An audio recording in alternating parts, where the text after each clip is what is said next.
Bonjour. Alors, aujourd'hui, déballage d'un colis, d'un très gros colis que je viens de recevoir. Un colis que mon ami Olivier m'a envoyé. Voilà, je devine et je sais plus ou moins le contenu de ce carton, mais il est énorme et je me suis dit que ça serait bien à partager avec vous ces beaux cadeaux, parce que je pense qu'il y aura pas mal de choses à dire dessus. Vous évoquez d'où ça vient, ce que j'en ferai, etc. Donc ce que je vous propose, c'est sans tarder d'ouvrir ce gros colis et voir ce qu'il y a dedans.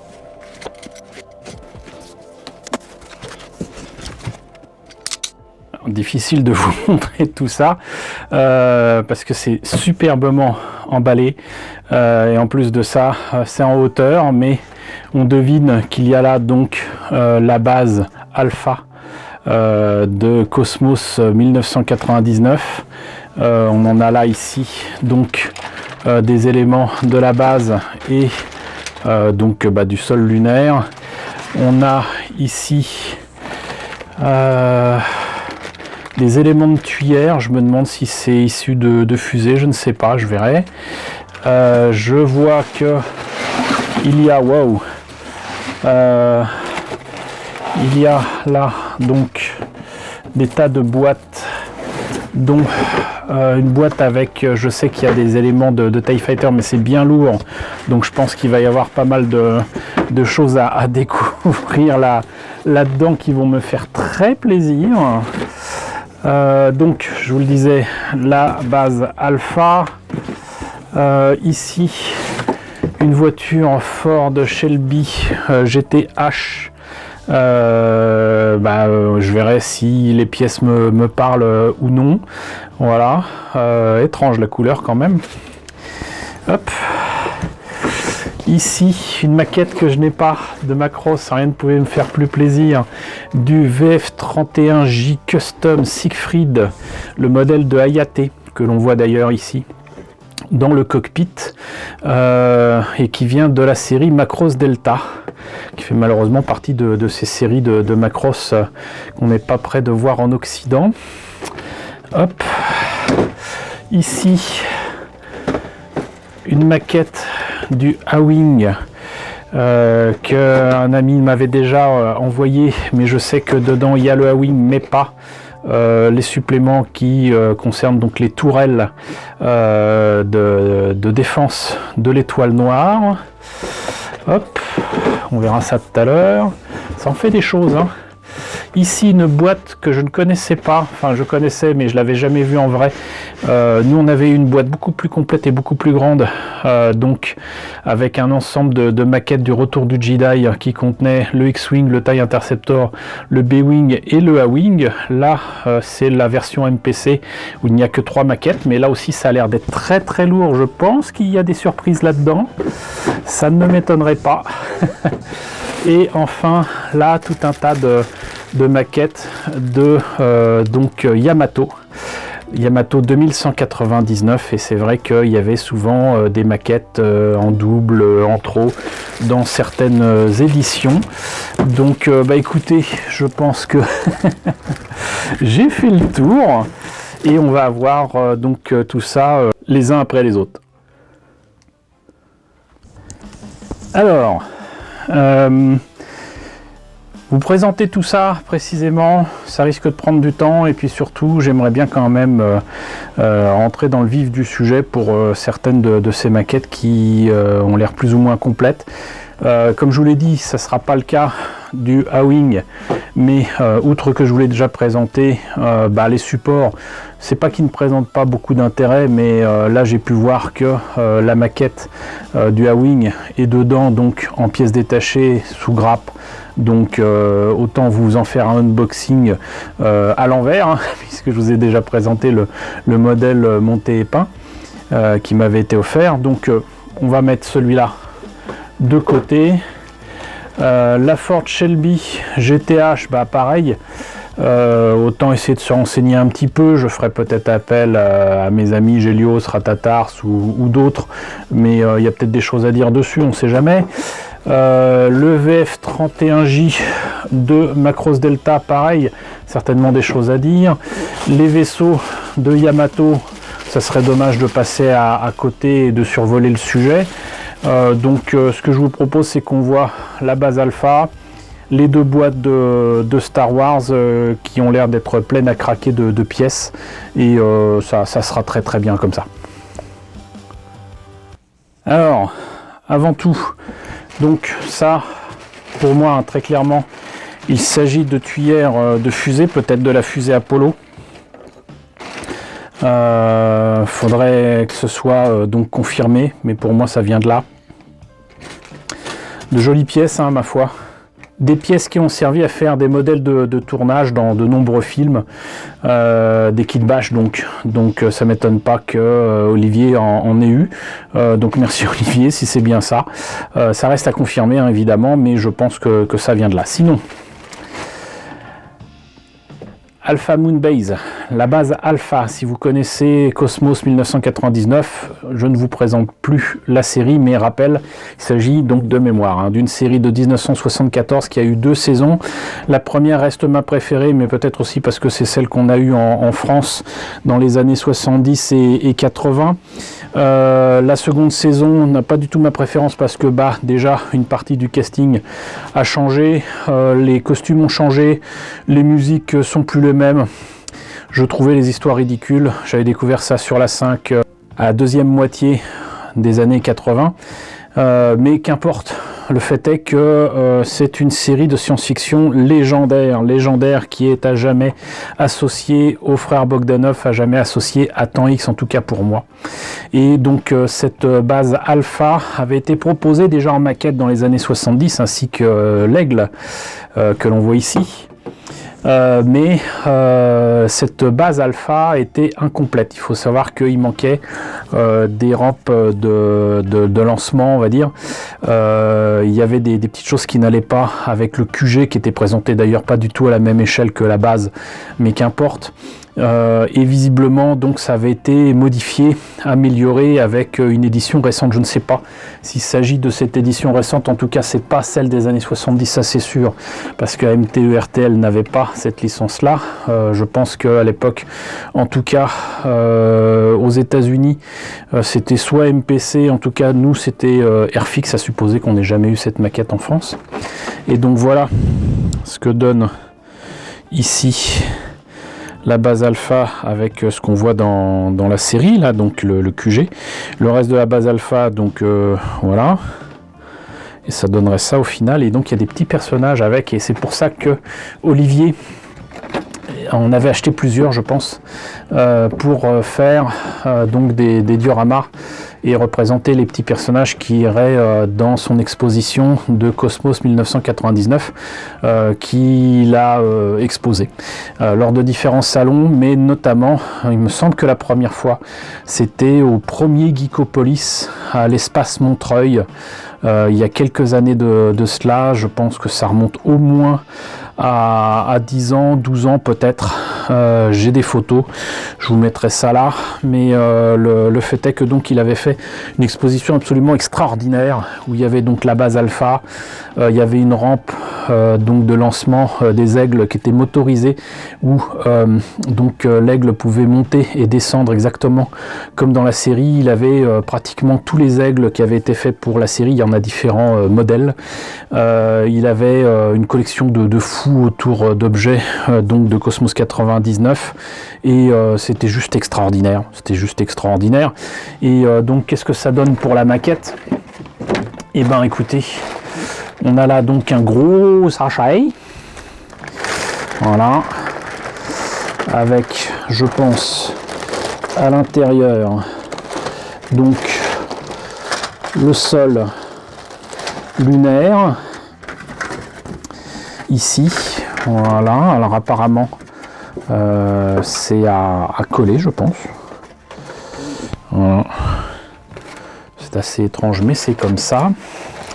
Il y a la notice avec aussi les décalcomanies avec ça, c'est pas la Croix-Rouge, hein.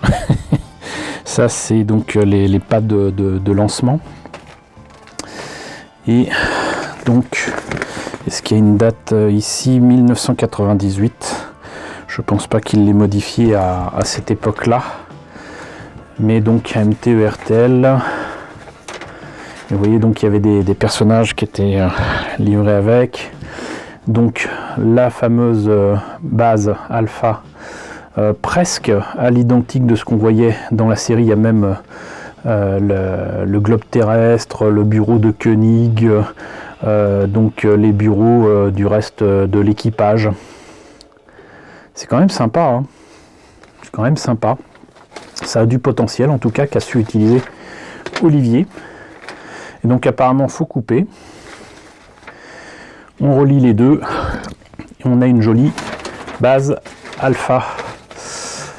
Du moins si on lui met la texture et la peinture qui va bien, mais bien évidemment ce n'est pas complet sans donc le QG qui est ici. Voilà. Et là donc le reste avec même quelques personnages qui m'ont l'air d'être, moi je dirais du 1 centième, peut-être du 1/144. Et là nous avons donc la base alpha elle-même. Et ce qui me tue, c'est que c'est livré non seulement avec les pattes de lancement et tout, mais si je me trompe pas, j'ai vu des petits aigles tout à l'heure. Et donc là vous voyez, il y a carrément les aigles, toute petite échelle. Voilà, donc je ne sais pas si c'est complet, mais ça ne demande qu'à l'être. Et surtout, j'avais pas cette maquette, donc c'est juste extraordinaire. Donc encore merci Olivier. Maintenant, on va passer à une des boîtes Star Wars. Alors voyons maintenant ce que donne cette boîte d'Imperial TIE Fighters. Alors ça, c'est des maquettes que je vous ai déjà présentées plusieurs fois même. Donc très jolie boîte, je ne cesserai de le répéter. Ce TIE Fighter d'AMTERTL est certainement et de loin la meilleure maquette Star Wars qu'AMTERTL est sortie. Le problème, c'est qu'ils l'ont sorti au moment où ils ont presque arrêté la licence Star Wars, où c'était un peu mort. Et c'est bien dommage parce que non seulement il y avait 2 TIE Fighters dedans, comme vous voyez ici, mais en plus il y avait même un morceau de la surface de l'étoile noire, même si c'est pas accurate, il y avait quand même donc ce morceau et on pouvait fixer donc les 2 TIE Fighters dessus. C'était juste extraordinaire, et en plus les détails étaient vraiment très jolis, ils en avaient même rajouté trop. Voilà, mais donc du coup, wow! Eh ben, c'est juste génial parce que j'ai encore quelques TIE Fighters à faire pour moi, à modifier aussi et tout, mais là ça va en rajouter des possibilités. Vraiment, ça c'est super. Donc vous voyez, il y a cette surface là qui a été proposée avec. Bah, écoute Olivier, moi je pensais que c'était des morceaux, mais genre t'avais commencé ou non, mais non. Voilà. C'est juste génial, c'est juste génial. Et puis apparemment pour ce que j'en vois, bon il y a 1, 2, 3 surfaces d'étoiles noires. Alors je sais encore une fois que c'est pas les bonnes formes, mais franchement en exposition, en salon, tu mets ces trucs là, tu places des TIE Fighters, quels que soient les TIE Fighters d'ailleurs, dessus, c'est juste génial. Moi je l'ai fait plusieurs fois, c'est super. Donc encore un là, donc il y a 3 surfaces. Si je compte les ailes, alors on en a 1, 2, 3, 4, 5, 6, 7, 8, 9, 10. Ça fait 5 TIE Fighters, mais c'est juste... je ne sais quoi dire, je pensais tomber sur des morceaux, mais il y a encore les grappes et tout. Olivier, c'est juste extraordinaire, franchement. Mais 1000 merci, quoi. 1000 merci. Oh là là. Je vais pouvoir faire plein de choses. Ça va juste être génial. Bon, bah écoutez, c'est pour ça que c'était aussi lourd. Donc on va passer à la dernière grosse boîte Star Wars, qui a certainement aussi plein de belles surprises dedans. Alors, cette boîte, je vais devoir y faire attention comme je vous l'ai dit, parce que bon, c'est une boîte que je n'avais pas, du moins dans cette version-là. Donc je le répète, il s'agit donc d'une boîte qui contenait le TIE Interceptor, le X-Wing Fighter, le B-Wing Fighter. Vous voyez un petit peu ce qu'il en est à l'intérieur. Ah, extraordinaire. Alors là, par contre, on a du morceau. On a de beaux morceaux. Alors, déjà... Bah, ça tombe bien parce que bon, même si j'en avais dans un état pitoyable, ce X-Wing il pourra se prouver très intéressant pour des projets que j'ai. Ça a l'air de rien, mais pareil pour le B-Wing, donc dans cette version là. Je note d'ailleurs qu'il y a les notices séparées pour le X-Wing et le B-Wing. Donc j'imagine que là nous avons les pièces transparentes ici, donc c'était les socles qui étaient livrés à l'époque. Alors moi j'avais eu des socles fumés, c'était très joli. Là j'arrive pas à voir ce qu'il y a à l'intérieur, mais je devine au toucher qu'il s'agit donc de la verrière du X-Wing. Ici, verrière du X-Wing et du B-Wing, voilà, pareil. Et là, donc il reste des supports et les décalcos pour à la fois donc le X-Wing et le B-Wing. Bah, tout va bien, donc on a là quand même deux modèles de X-Wing et de B-Wing complets. C'est juste génial. Donc bah déjà voilà, ça c'est super. Donc voyons maintenant ce qu'il en est ici. Voilà, que contient donc ce joli sac surprise. Voilà, on va éviter les ombres et mettre de la lumière correctement. Alors je devine qu'il y a quand même pas mal de pièces qui sont issues de Macross pour ce que j'en vois. Mais pour éviter de perdre quoi que ce soit, je vais rajouter quelque chose de plus, quelque chose dont je vous parle souvent, savoir un tapis de découpe. Allez, c'est parti. Ouais, il y a clairement, je reconnais des pièces de Valkyrie. Il y a de tout, hein. Il y a... Waouh, bah c'est super parce que justement, je me demandais comment faire une Lady Valkyrie sur laquelle je travaille depuis de nombreuses années, mais là, il y a largement de quoi faire en pièces de Super Valkyrie et de Strike Valkyrie. Là, très clairement, c'est des grappes de Valkyrie, mais Gearwalk, de Harry. Ça, c'est des pièces de toute façon d'Harry aussi. Puis il y en a un paquet, hein. T'en avais des projets, Olivier. Là, par contre, c'est aussi des pièces de Valkyrie, mais je pense que c'est du Macross 7 et je dirais que c'est le VF11. Mais là, déjà, on va essayer de repérer donc d'autres pièces Harry ou un centième. Ah là, il y a plein de super choses. Donc pareil, là, ça c'est très clairement du Harry. Il y a des choses qu'on va pouvoir faire avec. Et donc les pièces pour faire les Super Valkyrie, pour faire les Strike Valkyrie. Ça tombe bien, de toute façon, si c'est pas encore fait, en tout cas ça a été tourné. Donc je ne sais plus dans quel ordre je vais passer tout ça. Mais normalement, il y a un VF1S et un VF1D que je vous présente. Alors si ça se trouve, ça sera pas passé quand je vous verrai cette vidéo, mais ça sera bientôt le cas. Donc vous reconnaîtrez les pièces. Et là, je confirme qu'il s'agit donc bel et bien de pièces du VF11. Là encore des pièces, mais alors par contre c'est peut-être des pièces de la Valkyrie ou un centième Battloid de Image, je ne sais pas. C'est peut-être pas ça bon, on verra, mais là la Valkyrie un centième, là je suis servi. Je suis servi. Ça par contre c'est clair que c'est la mimine, le bras du Super VF1S ou un centième que je vous ai présenté il y a bien longtemps. Donc bah, tout ça c'est essentiellement de la Valkyrie. Là aussi je pense que c'est une pièce du VF11. Ça me dit quelque chose, mais je vois pas ce que c'est. Ça pareil, ça m'a l'air d'être des supports pour tenir peut-être des maquettes. Donc encore de la Valkyrie. Wow, wow, wow, wow. Il y a du Macross, hein.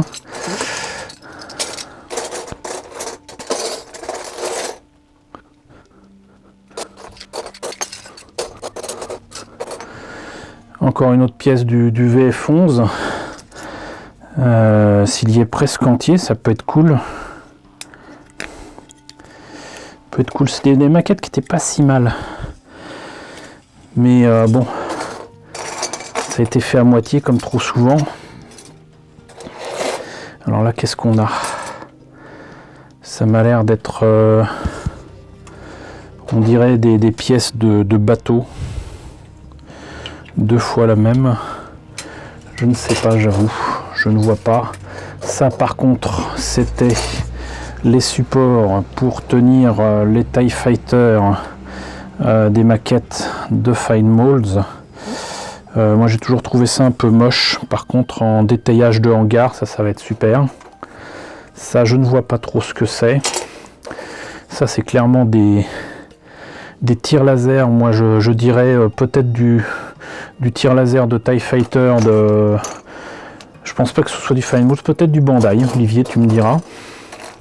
Encore de la Valkyrie, encore de la Valkyrie. Là, de la tête. Ou un 144 de Valkyrie. Haha.